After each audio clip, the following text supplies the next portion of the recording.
Hey everyone, welcome to my channel. If you enjoy content that's clear and actually helpful, don't forget to subscribe. I share videos you can really use. Let's get started. Replacing the ribbon on a Canon MP11DX calculator is a quick process that keeps your printed records clear and easy to read.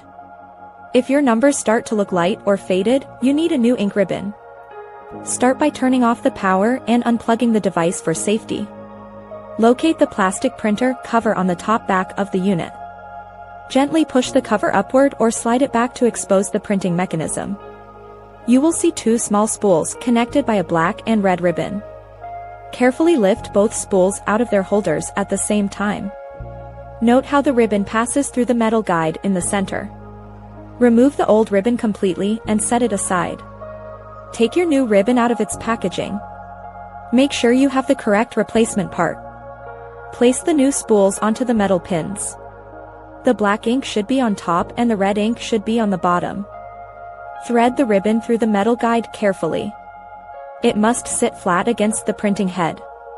Turn one of the spools slightly to remove any slack in the ribbon. It should be snug but not overly tight. Put the plastic cover back on and snap it into place. Plug the power cord back into the wall outlet. Turn the calculator on and press the paper feed button. This ensures everything is moving smoothly. Type a few numbers and hit the total key to test the fresh ink. Your Canon MP11DX will now produce dark and crisp lines for all your professional daily financial business calculations. Thanks for watching. Please like and subscribe.